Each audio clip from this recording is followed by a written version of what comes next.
Meanwhile, the 7-1 Patriots are perfect since Brady took over. Shocker. He has 12 TDs in 4 games and 0 interceptions. Brady has thrown 4 over 1,300 pass yards and is completing 73% of passes, Max.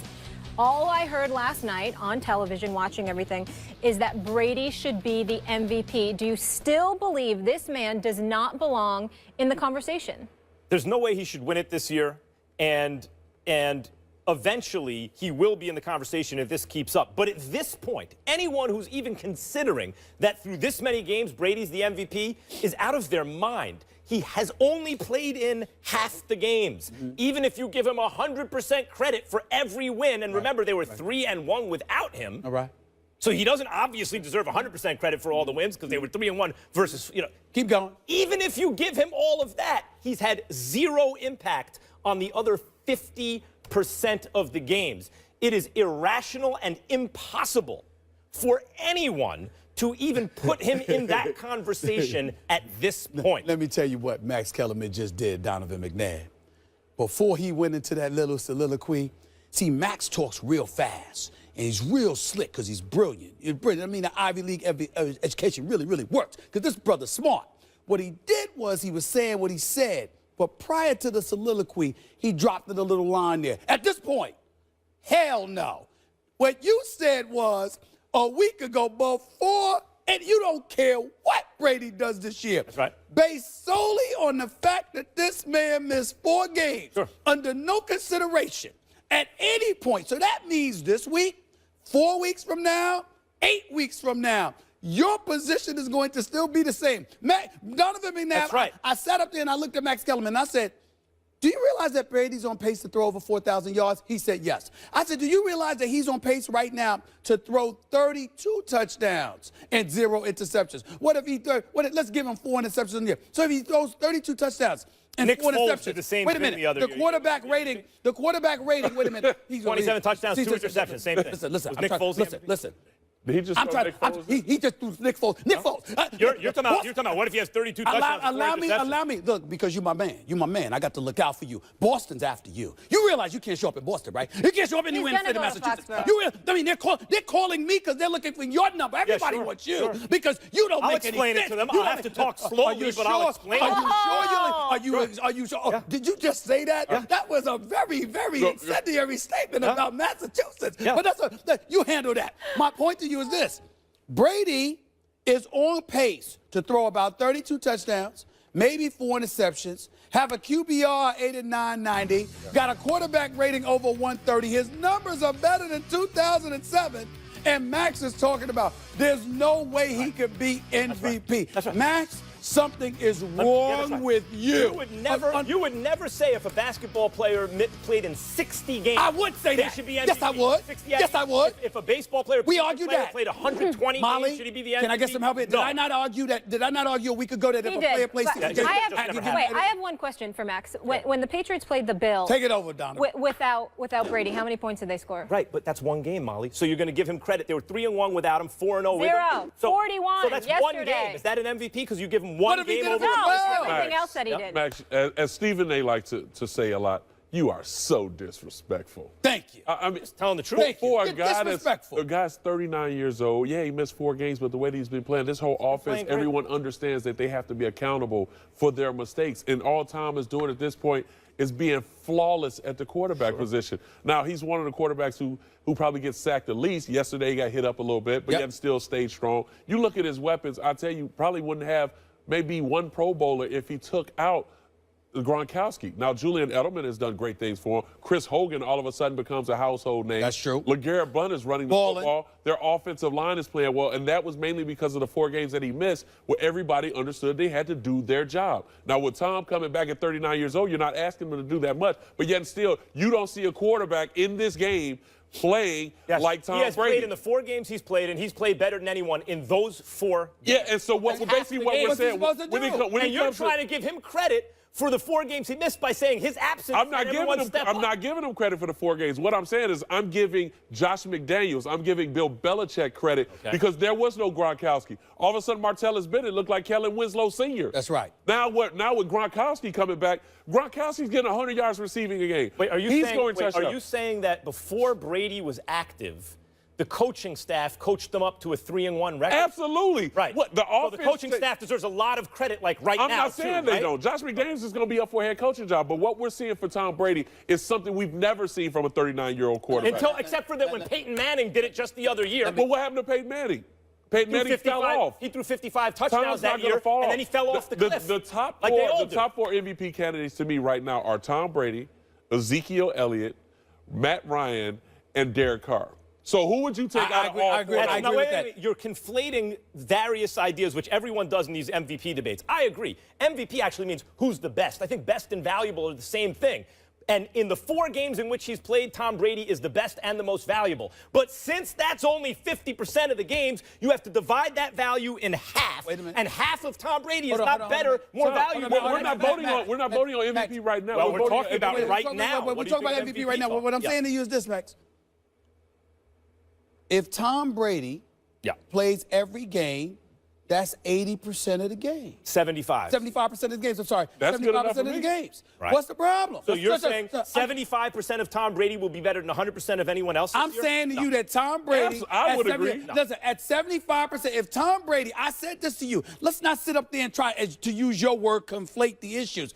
I have said to you, if Tom Brady went 11-1 or 12-0, passed for 4,000 yards, got a QBR 90, a quarterback rating of 130, and he's completing more than 73% of his passes. You made the proclamation the answer that is no, under no MVP. circumstances. That's unbelievable. So hold on, wait a minute. So your whole thing is the fact that he missed 4 games that disqualifies him from everything. That is, by the way, that's the point you're making. That's such an obviously, self-evidently true statement. That is not to who? Other than you.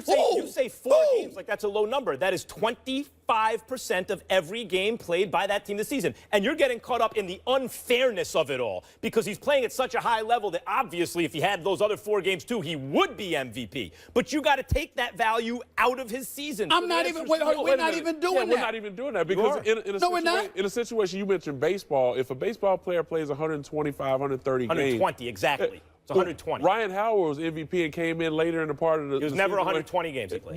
But he came in late in the later part of the season. It wasn't the beginning of the season. Joe Montana won it in '89 and he didn't play 3 games. And he didn't play 3 games. That's right. That's the historical precedent, which I'd say is a bad precedent. And even then, no one's ever done it under 13. But you mentioned Joe Montana. Joe Montana and Tom Brady are up there as 1A, 1B as far as the greatest of all time. I think Tom Brady is the greatest of all time. But what I'm saying is at this particular point, you haven't seen a quarterback that has dominated the game like this. You can talk Peyton Manning, but Peyton Manning also played with a dominant defense. So when you look at Tom Brady has been doing this, and nobody even talks about New England. That's the problem. Nobody talks about New England because we expect this to happen with the New England Patriots. Tom Brady is doing. Peyton Manning did exactly this a couple seasons ago. And we were all over Peyton Manning. Right, but he didn't miss games. He played in all the games. So you guys are asking like missing games is not it is a big thing. If you miss 1 or 2, even, okay, fine, you can make the argument if you're that much better than everyone else. You can't miss a quarter of the season. It's ridiculous, especially if your second and third string quarterbacks going 3-1 in your absence. If you are balling, he's got to go 10-2 to be. If you are balling at an elite level, my only point is that I'm trying to. Everyone needs to understand your overlying point. If he misses 4 games, because he has missed 4 games, whatever he does doesn't matter when it comes to league MVP honors. That's it. So we don't have to go anywhere else. You believe that because Tom Brady missed 4 games, or you can say 25% of the season. Correct. Nothing he does qualifies him for MVP. Correct. That's nonsense. Correct. That's nonsense. That logic is so straightforward and irrefutable. I can't believe not Is irrefutable. it a health advantage? Is that where you're going with? Because he's healthier, he's more well rested, he's not as banged up as playing a full season. You know what I call him? I call him Spot Kellerman. That's what I call him. Logical. It's so logical. It's so logical. It's really my logic can't be denied. No matter how valuable you are, if you are not so much more valuable than the second best player in the league, that you only play 75% of what they play and you're more valuable than them. Not in reality. In your emotional state, maybe, if people are like, oh, he's so great, he's the great Tom Brady, look at this amazing play. But in reality, you won't have as much value, particularly when you have to go 10-2 to be even one game above your replacement second and third string quarterbacks, because they went 3-1. People won't even remember who their backup is. Exactly. And there have been in 2 or 3 weeks. Listen, you've got MVPs that have missed a game or two or whatever the case may be. You're saying 25% of the game. Automatically this one. So in other words, Tom Brady could go undefeated, not throw a single interception all year long. The New England Patriots can run the table, and still, in the world of Max Kellerman, because he missed 4 games, he's not MVP. I will say this. That is nonsense. That is nonsense. If Tom Brady goes undefeated and doesn't throw an interception, I will reevaluate at the end of the season. Oh, my goodness. I like the names you threw out, Tony Romo was in there, too. That's right. That's right. It's not going to happen. Donovan throwing out Matt Ryan and Derek Carr as well. We're going to talk about Derek Carr a little later in the show. Dak Prescott winning the rookie quarterback duel. Yes, sir, I see you. Dez was big in his return, and Dallas takes a 2-game division lead at 6-1. The Eagles never got the ball in overtime. Stephen A., did the Cowboys win or the Eagles lose this? Cowboys won. Cowboys won. That's the way I look at it. You were down, you come back, you tie the score, you force overtime, and ultimately Dak Prescott handles his business by connecting with Jason Wynn for the game-winning touchdown. Now, 2 defenders collided in the end zone. That ain't their problem. That ain't their problem. When I got to play defense, you want me to go get you some water, some Gatorade too? What the hell you want? It's your job to make sure those kind of things don't happen. That clearly was the case. That clearly wasn't the case, rather, when it came to the Eagles last night, and you got what you got. Dak Prescott, 19 for 39, 287 yards, a TD, overcame an early interception. Give the brother props for that, because adversity hit him. He responded. Ezekiel Elliott, still balling, just 96 yards rushing, but 140 yards plus from scrimmage, 5th consecutive game. We have to pay attention to that. Dez Bryant, 4 receptions, 113 yards. Deep threat for you for a change. Didn't do anything, with short yardage situations, but throwing the ball 15 yards or more, they handled their business in that regard. It was a very competitive game, typical NFC East matchup, there's no doubt about it. But in the end, what it comes down to is this. As much as it hurt me to do, I did predict that the Dallas Cowboys would win this game, and a couple of dudes sitting up here with me thought otherwise. Listen and learn. Look, I agree. The Eagles lost that game. And I was live tweeting this game, and I had to go back through my tweets to look at all the different ways that the Eagles lost it. And the reason they lost it is because of the rookie. They made rookie mistakes, not the quarterback. The head coach made rookie head coaching mistakes, as I tweeted last night. 4 ways Peterson lost this game. 1, I'll start in the 4th quarter, and forget about defenders running into each other. You insert Wendell Smallwood. For the first time in the game, to carry the ball, he immediately coughs it up. He's cold. You hand it to him for 1. 2, Peterson continued to call a horizontal, try to kind of prevent offense, sort of let me salt away the win and stop being aggressive plays like the 30-yard, on the 30-yard line. The screen pass didn't fool anybody. Everyone in the building, everyone watching on TV knows that they just need to get in field goal position, which they already were. They need a couple more yards. They're not looking to do anything deep. So you're not going to suck in the defense. You're not fooling anybody on that play. They get sacked for a loss, or they get tackled for a loss, and now they're supposedly out of field goal range, but they're not out of field goal range. Right. They got a 53-yard attempt, and Caleb Sturgis had hit 17 in a row, including a 55-yard attempt that was good twice earlier in the game because Garrett called a timeout. He had to hit it again. So you punt instead of kick the field goal? What is that? And then at the end of the game, the special teams unit, the best in the NFL, you don't give them a chance to block a punt. You got 2 timeouts left. You let the clock run out, go to overtime. You can block the punt. You can return the punt with Darren Sproles, who's been on fire all game. The rookie head coach lost that game for the Philadelphia Eagles.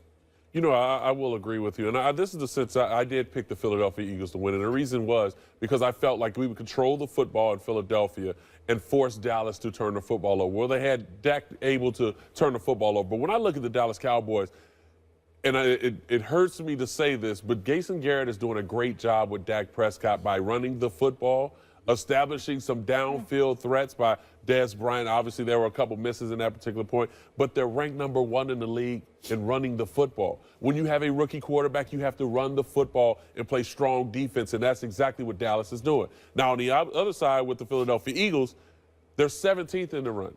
And you can't win football games if you're relying on your rookie quarterback to win it for you. Every pass that they were throwing were under 15 yards.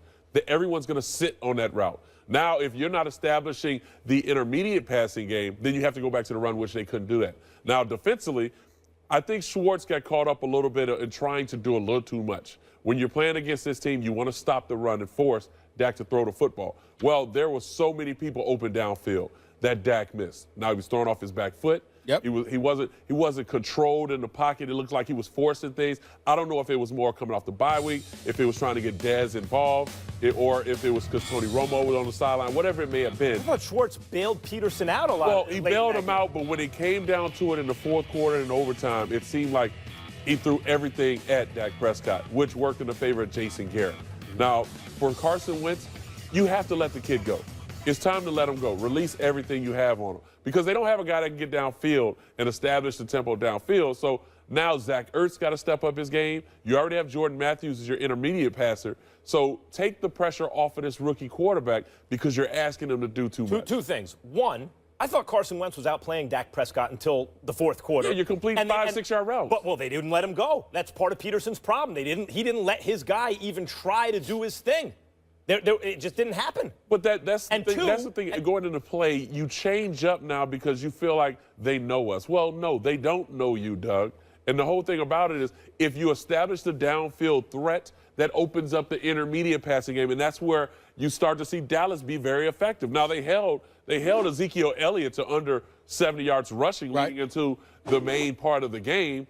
But then when it came down to it, the running game took over for Dallas. Wait a minute, though. But you brought up the Eagles running game. Remember, Darren Sproles had 86 yards on 15 carries, and he was somewhat of a threat. Where's Matthews? I understand that. Jordan Matthews only had about 65 yards receiving, 11 receptions. But I guess what I'm saying to you is this. We walked into this game knowing that. We knew that the Eagles were suspect running-wise, and we knew that the lone weapon that they had was Jordan Matthews, because Green Beckham's going to drop passes, as he did again yesterday. That was the problem when they traded for him. Everybody said, is this dude going to catch the ball? He's got the athletic ability. He's got the physical prowess. We know he can get open. We know he can get the ball. Will he catch it? And there were a couple of pivotal drops that he had yesterday, as far as I'm concerned, that neutralized him. In the end, what it comes down to is this. Dallas won this game because of what we thought, or I thought, would lead to victory. They would run the football to some degree. Dez Bryant was returning, and somehow, some way, when it counted most, that was something that they would be able to rely upon, a 75-yard scoring drive where the Eagles don't even get to touch the ball in overtime, delivered the good. The question was, did the Cowboys win it or the Eagles lose it? Peterson's decisions in the fourth quarter, and I listed them, there were 4 of them, led to that loss. But since you brought it up, let's talk about the actual execution by the players. You know, the Eagles are 3rd worst in the NFL in terms of drop percentage. And they were tied for worst in the NFL with 4 drops yesterday. Okay. So that's not just Green Beckham. That's nothing new. That's nothing new. Right. But if so saying who won it or lost it, they're getting the ball and they're dropping it. That's losing it. You should complete those passes. May I play the role of Molly Wood here? Can I ask you a question, Max Kellerman? Go ahead. You just pointed out how that's one of the things that's plagued them this season. Yeah. What the hell you pick them for? Well, they should have won. Well, no. Even with drop passes? Even with the 4 drop passes, I just explained a 17th ranked Ratchet Peterson doesn't kick the field goal, making it a 2-score game. The screen pass was a terrible idea. Everyone knew it. He then doesn't use his timeouts to try to win the game in regulation. Those are all mistakes that and also get super conservative towards the end of that game. That's why they lost. I picked them because of their defense. It wasn't because of their offense. I thought their defense would apply pressure onto Dak Prescott and force him to turn the football over. Now, what that means is you're going to put 8 in the box. You're going to put 8 in the box. You're going to stop the run and force Dak to throw the ball downfield. Now, what that means your middle linebacker is going to have to blanket a guy like Jason Witten. If you blanket Jason Witten, that forces him to look only to Cole Beasley and maybe downfield to Terrence Williams. Now, Dez coming back changed things up a little bit because now that puts pressure on the corners to make sure they focus on. Well, Dez coming back definitely changed things up a little bit. As a matter of fact, Dak Prescott ignored Cole Beasley on a couple of occasions, trying to throw it to Dez, which was a very frustrating thing because Cole Beasley's right there. But you also got to remember this, and this is my last point. Eagles were ranked 20th against the run. They're ranked 20th against the run now. They were ranked worse. They were ranked around that coming into this game. You're talking about you were concerned about Dak Prescott throwing the ball. I was concerned about the Dallas Cowboys being able to run the football on Philadelphia, which was my problem. Eagles controlled most of that game, blew it at the end. Okay. Dak Prescott, the only rookie quarterback, along with Andy Dalton in 2011, that was down 10 points in games and won multiple games from 10-point deficits. Only rookies ever. We want you guys to weigh in at home. Are the Cowboys now the favorites to win the NFC? Go on the First Take Twitter page, make your voice heard. We want to hear from you guys a little later in the show. Meanwhile, these 7-1 Patriots are perfect since Brady took over. Shocker. He has 12 TDs in 4 games and 0 interceptions. Brady has thrown 4 over 1,300 pass yards and is completing 73% of passes. Max, all I heard last night on television, watching everything, is that Brady should be the MVP. Do you still believe this man does not belong in the conversation?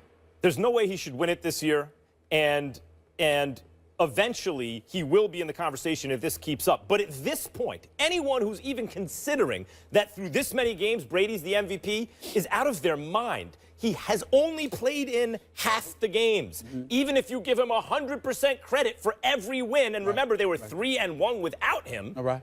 So he doesn't obviously deserve 100% credit for all the wins because they were 3-1 versus, Keep going. Even if you give him all of that, he's had 0 impact on the other 50% of the game.